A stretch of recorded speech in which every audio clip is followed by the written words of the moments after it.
So, we are making history. And you know, the theme of the African Conference, democracy in crisis. And it's true that, you know, across Nigeria, and I'm sure even across Africa, people have started to feel disillusioned that really, can democracy really bring the dividends that it promised? But what I really love about fixed politics is that we are not giving up, and we do know that democracy would work. But, and there was a statement that our founder made just when we were ending the conference, and I said, yes, this is the foundation for which we are going to base what we are going to do next on. And she said, in God we trust. Everybody else brings data, so we are bringing data to you. And as she was making her speech earlier, she also talked about the fact that in 20 years, we are going to see indicators or indexes that tell us that democracy is working in Africa. And I would say a big amen to that. One of the things that we looked at is that, does Nigeria have its own index? Why are we always relying on external indexes as well? So we felt that we should create ours. And what we've done is to look at the 3 triangular pillars and come up, because we know that if those 3 triangular pillars are balanced, then democracy will work. So just like a patient who is ill and goes to hospital, you diagnose, you come up with, you know, the numbers to say, okay, this is how sick this person is, or how well anyway. And then when you start the treatment, fixing politics, you say, okay, how far have we gone? And then you look at those indexes. So that is what we are going to present to you. Communication, do we have our presentation ready? Okay, even if it's not ready, it's all in my head. So we're going to start. We have fixed, okay. Okay, let me come on. Great, yes, great. So we all know the fixed politics vision and the 3 triangular pillars, so we can skip all of that. Okay, so we created an index.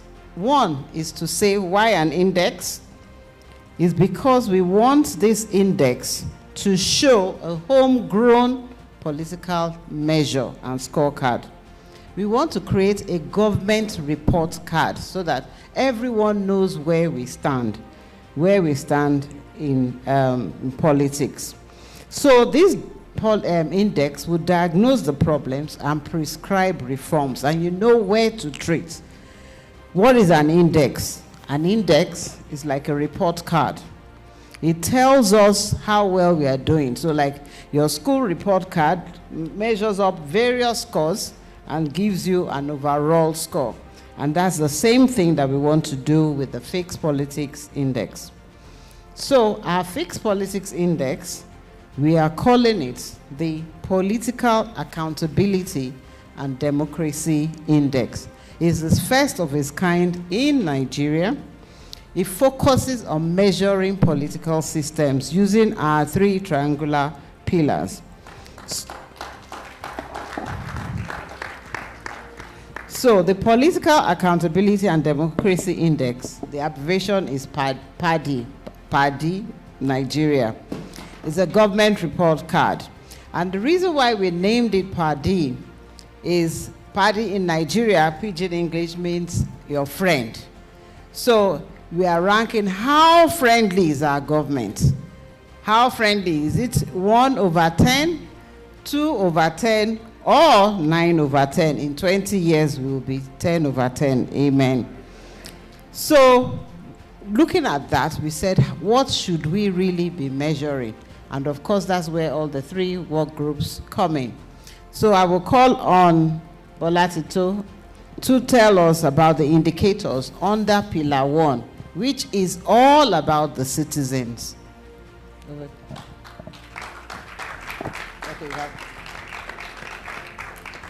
Thank you, everyone. When we came up with this index thing, I think I'm the most excited. Because finally we get to measure. You know, most of the time when I'm standing on an existing protocol, and it's lovely to meet you, ma'am. And so finally we get to measure. because during elections, people come. I'm going to speak in such a way that everyone can understand, because we're the office of the citizen. And you see, when elections come, anybody seen those billboards of 24/7 electricity? Anybody see it come 2015? They had those billboards.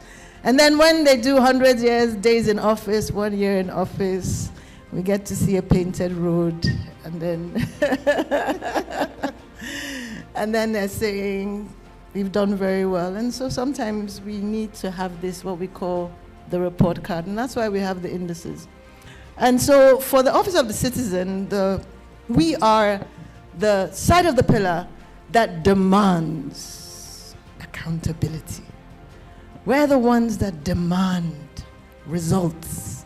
We want the dividends of democracy, right? And so what we did here was to divide it into like four different modules, or we'll call them.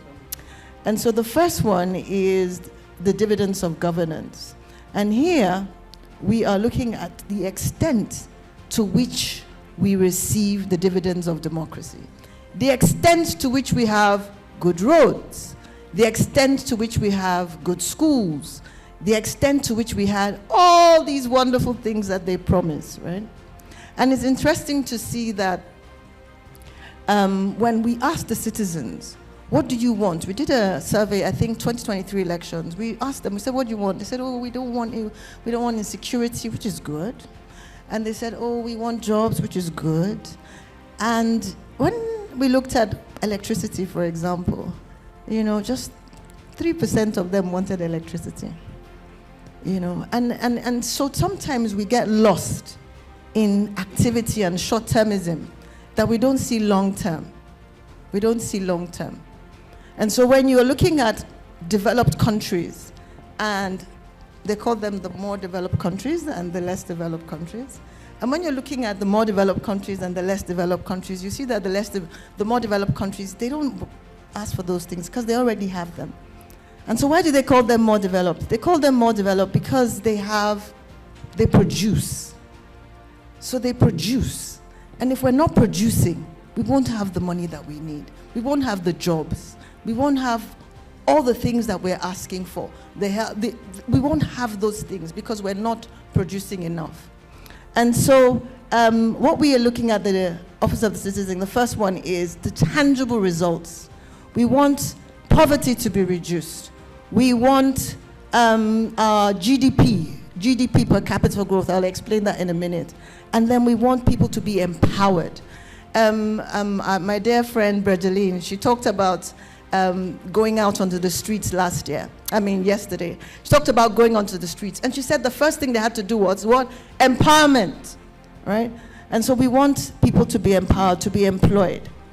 If you look at, for example, India produces a lot. Everybody knows India produces a lot, right?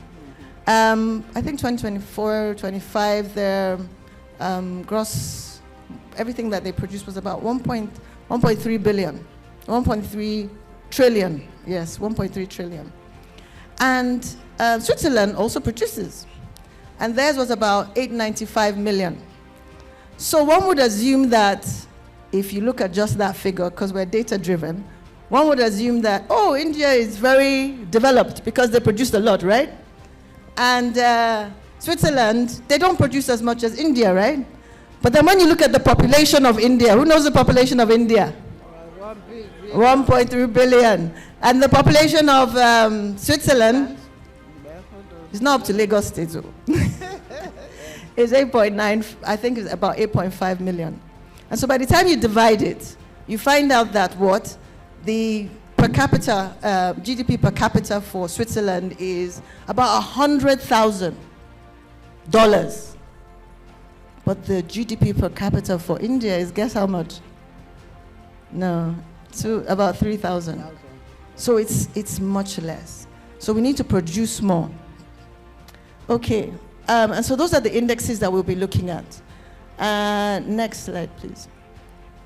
So basically what we're saying to the government, more or less, is give us, we're going to measure you based on what the world measures, not just what we measure, but based on what the world measures, based on how many jobs there are, based on what the life expectancy is, based on how many children are in school. Those are the things we're going to measure you on. We're not measuring you based on the painted road. We're measuring you based on how many roads you have built in your administration. What is the length of the road? How many? Not just fixing it. We're gonna look at not just fixing it, but how many roads do we have? How many motorable roads do we have? How much rail do we have? How many waterways do we have? How can people move from place to place securely? So those are the things that we're going to measure. And then we are also going to look at what we call the pillar 2, which is the extent to which our citizens actively participate in the electoral process. So you find out that just a few people actually vote. I think it was team 2 that were upstairs, and they explained how there was such a large turnout of people that collected voters' cards, but many of them don't vote. So we're going to be looking at how many people are actively engaged in voting. I'll tell us a story. I was doing a master's, and one of the classes, they told us that, in America, they always give you extra marks. So they said to us that if we wanted extra marks in this class, we had to go for a town hall. Everybody wants extra marks because you don't know what the exam is going to be like. So we went for the town hall. It was a compulsory town hall. It wasn't compulsory, but it was like, if you wanted extra marks, you have to take notes at the town hall. So I went for this town hall, and I was shocked. There were so many citizens, something like this. And they had more or less like what I would call the local government chairman sitting in front. And they were asking questions. People came prepared with questions. They were looking at the budgets, and they were asking them, why are you spending money on this? Why are you not spending money on that? I want to do this. And I was like, wow. And they gave everybody 2 minutes, 3 minutes. And somebody here we were talking earlier about the rights. And everybody came and said, it is my right to speak for these 3 minutes. And so they were enforcing their rights. And they were looking at them, and this is what they call public service. They were like public servants. There was no hovering and groveling on the ground. Everybody was like, they were sitting there, and everybody was like, no, I don't agree, do this, do that, this is what we want. And I was like, wow, this is real leadership. This is public service. This is what public service is about. And so it did 2 things. First of all, I realized that the private sector needs to partner. So the way we have WSG 1, 2, and 3, we all need to partner. Imagine if those lecturers didn't send us to go and collect extra marks. We wouldn't know that there was a town hall going on where we could demand our rights, right? But they said, well, how do we encourage students to make sure that they start participating in town halls? Okay, students want extra marks, right?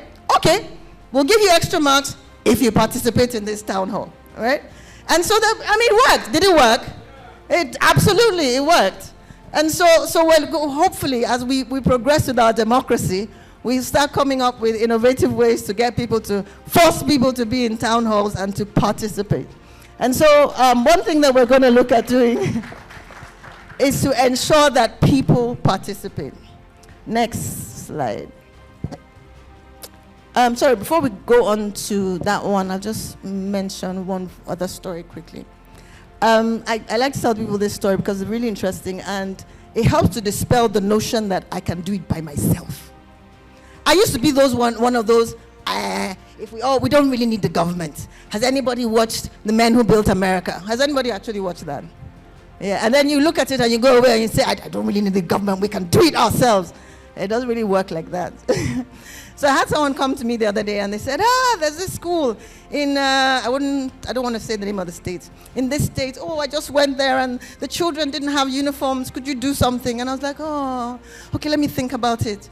And so I went and I said, these children, I now called them back. I said, how many kids did they say they were? He was like, I'll find out. And then I remembered something. I remembered fixed politics. I said, hang on a minute. How many children do they say they are? He's like, I'll think about it. I was like, come. what local government is that? They told me the local government. So then I went to M-Budget. And then I looked. I said, searched. I'm an active citizen, right? I searched and I found the local government. And I said, your local government chairman collects 300 million naira every single month. And you want to take out of my salary to buy these children's school? I can't compete with that. Can you compete with that? They said, no. I said, you can't continue like that. It's not sustainable. This way of, I will do it by myself, I'll call my friends, we'll have this, we'll empower people. It just makes us feel good. Doesn't change anything substantially, right? So we need to dispel that notion that we'll form groups and we'll have this foundation, that foundation, this foundation. No! Somebody's collecting 300 million every month. Can you compete with it? You have to be there. If you're there and you're the one distributing this 300 million, the children will have uniforms. The schools will be built. They would look proper. And you would hold on to your salary. Not so. Is it not a win-win? It's a win for you, a win for the children, and a win for Nigeria. So we need to what? Fix politics. I'm so happy about this report card, finally. We have a final report card. Okay. The next one we're looking at is a percentage of citizens that can identify their representatives. Now, this is a really interesting one. When you ask anyone, what does your state House of Assembly person do? Anybody in the room? State House, oh, not federal. Your friend comes to you. I want to go to State House. What does he do every day? That's what we all say. They make laws. How they make the law. Which law did they make last year? Which one did they make last week? Which one are they making tomorrow? We don't know. It's a problem. Because after a while, like now, there's a new law that if your tinted windows, you need a permit for tinted windows. Now everybody's scrambling to the police station, and of course, probably the officer in charge is no longer there to be found. We have to start looking for him or whatever. But that's a law that somebody made, and you were not there. Do you know how many other laws they're making? You're not there. But when the law comes, you have to what? Abide by the law. But we have to start tracking those things. And so one of the things that we're going to do is know what everyone does. So that when you have an issue, you're not just figuring out and saying to yourself, oh, I wish the government, I wish this government. You need to know who in government is supposed to fix that problem, right? So that's the third one, right? Knowing education and literacy rates so that we would know exactly what everyone does. And we'll be able to track them. Next slide. And last but not the least, very quickly, it's ranking. So there's a saying that says you can't measure yourself by yourself. If I sit down and measure myself by myself, am I doing a proper job? You have to measure yourself in comparison to others. And so we need to begin to measure ourselves in comparison to the developed world. And so they won't start calling us names. And everywhere they go, they call us names. And the names are not nice, like Auntie Obi said, Dr. Obi said. They're not nice names. Very soon, those names will change.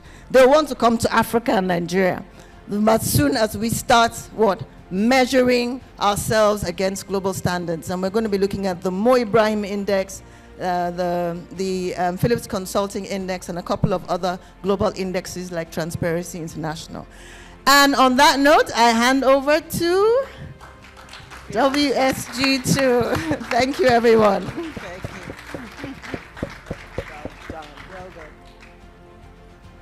Thank you. Well done. Thank you, Tito. Why would I want to do that? Yeah, thank you, do that. Thank you, Tito. That was wonderful. Thank you. I'm actually the three of us are very excited about this. And when the 5th anniversary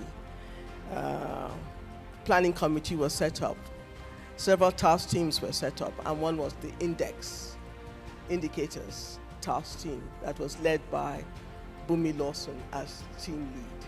And that team has done incredible work. Thank you, Bumi. Thank you. When you see a dream come true, you cannot but salute those who have put in the hard work. And what we're hoping that this is not just for Nigeria. That's why we're happy to see the Kenyans here. We were determined that you will come. And the Ghanaians as well, and the Senegalese, the pioneers. It's important that this cuts across the continent. We've got to start measuring our political leaders. So now, we are building, raising a new political class, disruptive thinkers, yes, values-driven, with the 3 C's. You can't come to SPPG and not know about the 3 C's. You can't come and not know our mantra. So what we're going to do over the next 5 years, in the coming years, is to measure in very intentional way. And we're starting, I wish this was also in front of me. I'm going to sort of have to keep turning my head. The total, the first is what we already do, the SPPG graduate count. How many? Total number of leaders trained by the School of Politics, Policy and Governance. And what we're going to do is that with annual graduation numbers, by tomorrow, we're going to have 974 graduates from the SPPG. Just under 1,000. In the next, what's our goal for the next 5 years? We have some. When Dr. Obi talks about these goals, I look at her. I'm tempted to sort of, like, I'm thinking, who is she talking to? But honestly, it's amazing because you see the manifestation. You know, when you have bold, audacious, how many of you know about BHAGs? Bold, audacious, hairy, audacious goals. What it does is that it keeps you going, it motivates you, and you keep running tirelessly. So thank you, sis. Thank you. So we are 974. I'm excited about tomorrow. And then 45 in Senegal. And they're going to start applying for the second cohort. So the journey has started. The train has left the station. The next one is the SPPG political contestant count. The number of SPPG alumni, graduates who contest for political office, because there's no point going through our school and not running for office. We want to see you. And what was for us amazing, our last elections, we thought, okay, maybe if 10 of our students will run, maybe 20 will be happy, run for primaries. 55 of them boldly stepped out. We were surprised, because that was the second cohort, third cohort was still there. Yes, so we had only just graduated 2 cohorts, and 55 of them ran primaries. But what it taught us, right, was that the political system is more broken than we realize. Because out of the 55, only 16 of them got through, and all sorts of shenanigans happened. That's not why we're here today. We all know, because we're all Africans, what happens. And that's when we knew that we needed to truly not just fix politics, but use data, science, not emotions, to fix politics. So tracking this number is critical for us. And Kenya, we're looking forward to how many of you for the next elections you're going to have, right? So like I mentioned, who contest for political office. The next indicator is those who are appointed. So there are people who see them, they look different, they sound different, and then they get appointed. And tomorrow you're going to see a video of those that have been appointed. So far, number of SPPG alumni who successfully hold political office, whether elected or appointed. And we have at least 19 appointed right now in Nigeria, from commissioners to special advisors to technical advisors to attorney general to accountant. People are there. The commissioner, I think there's one that is, I won't mention the state, that is the attorney general, and he just got an SAN, Senior Advocate of Nigeria, on Monday. He celebrated it. Where we're going is that between elections, get appointed and make a difference. And for those of you that are in the room that are within that 19, we're tracking your performance. So it's not that they made me commissioner. What have you done with it? What was the current situation when you got there? And what impact have you had in 4 years? And we want data. We want to see measurable outcomes. So we are tracking this. Just as we celebrate your appointment, we also want to celebrate your exit. Next slide. Then this is where it gets also quite interesting, the leadership development ecosystem.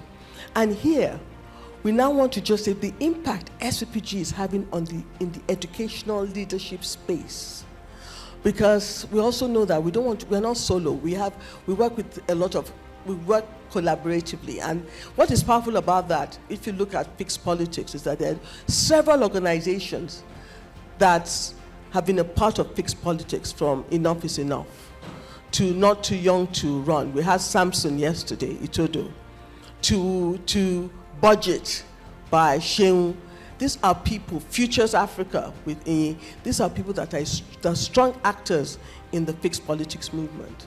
And so we're looking at saying, we want to define and measure the availability, diversity, and accessibility of leadership development programs that intentionally cultivate values-based, competent leaders. So we are not just saying we are teaching you, giving you information, training you, but are you impacting the values? Now, we're going to work on something that I'm hoping we'll work on and get it right.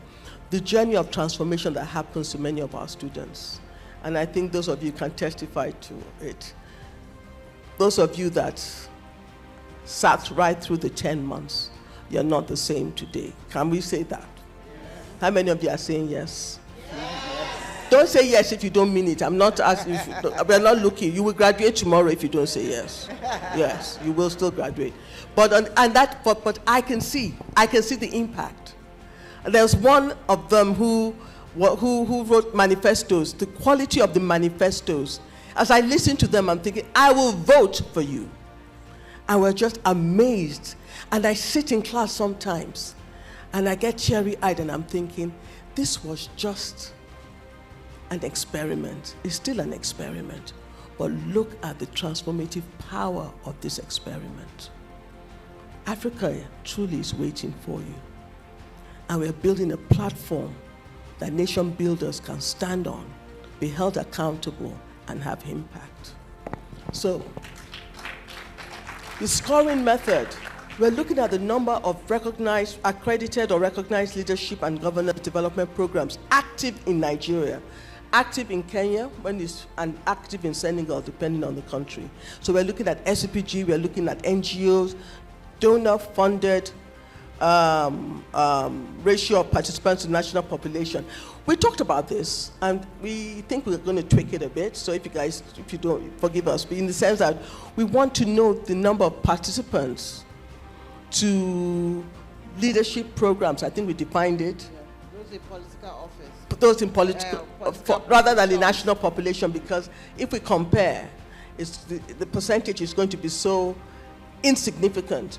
But if you define it and you measure it against the positions for political office, there are about 9 to 10,000 political offices. You want to measure how many of our graduates, how many of those who have gone to other leadership programs actually occupy those positions. Then that percentage is more significant. So that's what we're going to do.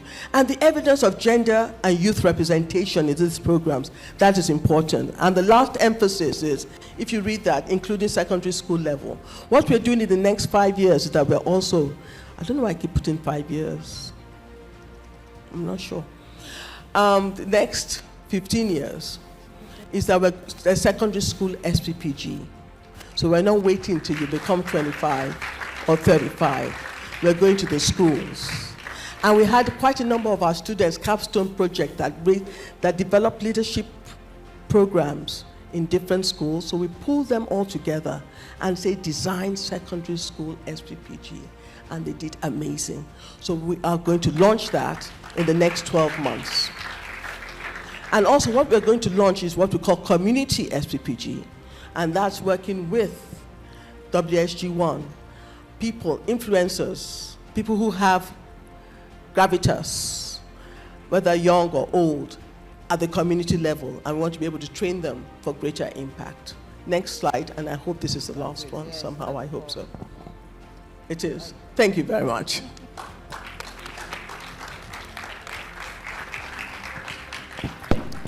Yeah, great. So we've gone through 8 indicators from Pillar 1, Pillar 2. And so my area is on the legal framework. How do we measure legal frameworks? And so the first thing is, what are those laws that guide political competition? So number 1 is the Electoral Act. So here we're looking at, does that act, does it enable great elections? So for instance, some of the things that we would look at will be the use of electronic voting, technology, is it transparent? Did we apply the act? So that we would also measure how well are we adopting and implementing the provisions of the Electoral Act. So that's one. The second indicator under Pillar 3 is the timeliness of electoral dispute resolution.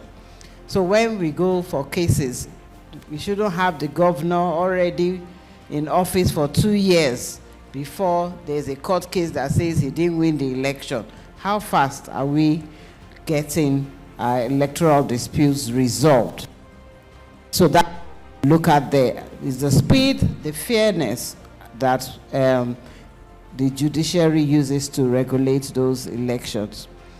Then thirdly would be constitutional reform. The Constitution is the main law. How well does the Constitution enable elections and political competition?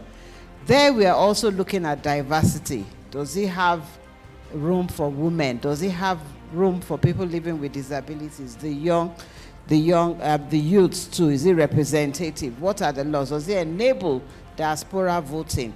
So all of that would then be scored against the Constitution. That's sort of trying to rank, how does the Constitution enable great governance? Then lastly is the judicial independence as well. So there we are measuring the institutions around that implement those laws. We are looking at, do the citizens trust the judiciary? So yes, there's election disputes and the judiciary makes a judgment. Do we believe in that judgment? And so here we would get citizens to actually rank those numbers. So that basically are the 12 indicators. We feel that it gives a rounded picture and aligns to the 3 triangular pillars. How do we ensure that this indicator, or the index that we're going to form, is credible and reliable? That's where our partners come in. Our next slide, please. So our potential partners, one is the Osprey. It's a research institution that is well known. There will be technical partners in the research and the methodology. We would be forming a technical working group that would then assess all the scores. We are going to partner with also established indicator those who publish the indicators. For instance, one that we would really love to partner with would be the Mo Ibrahim Foundation, Afro Barometer as well, Noah Polls, Phillips Consulting. So those are, we are hoping that we can have representatives from all of those organizations on the technical working group, as well as our fixed politics community. So in forming this index, we actually went to all the work groups to get, okay, what is important to you? How do we actually measure the output for your work group? And we all came together to actually come up with these indicators. And left to everyone, they would have wanted to measure everything. We would have probably had 100+ indicators, but we felt these 12 truly are representative. But it's something that we also expect to continue to grow, be refined, depending on what the political climate is, so that it continues to improve. But we are also still looking for inputs. If you have ideas or you feel, okay, there's something really important. One of the key things that we want also is that we want it to scale beyond Nigeria. So we're starting off, of course, in Nigeria, but we're hoping that it becomes a method that African countries start to use to measure their own governance and political system, so that you truly can say this is the government's report card, and that, yes, people are getting the dividend of democracy. What we intend to do is, in terms of implementation, is this? Okay, yeah, great. Okay, so our implementation timeline in 2025, fine-tune our research, set up the technical group, and then do a pilot scoring. We will use 2024 data just to do that pilot, make sure that it works. And then 2026 will be where we would launch the official report. So the next conference that we have, the African conference, we are hoping that we would publish and show you the index for Nigeria, the PADI index for Nigeria at that conference. And then every year thereafter, we would continue to have that index, and we're hoping we will see the African expansion. We do need support, both grants to cover all the research work that will be needed, the partnerships, so we would be reaching out to organizations who will continue to support our work and want to see political governance. It is very important what we are doing. We feel that we've had 5 years of bold ideas in fixed politics. It's grown from fixed politics to SCPG to various initiatives across Africa, and now this PADI index. We want it to really be scaled up, to be as recognized as any of the other national ones, but be uniquely Nigerian, uniquely African. So today, adding a governance report card for accountability, so people know what to fight for, what is wrong, what is going on, and how to protest. We are basing it on data. Today, Fixed Politics proudly unveils the Nigerian Political Accountability Index. It is more than a scorecard. We believe that it is a people's companion. It's a tool that keeps politics honest and is like a true friend that stands with citizens by showing how well our political system delivers on their promises and strengthens democracy. PADI Nigeria brings home the data, making it clear where progress is happening and where we need urgent reform. Together with this index, we know where the problem is and we can fix politics. Thank you.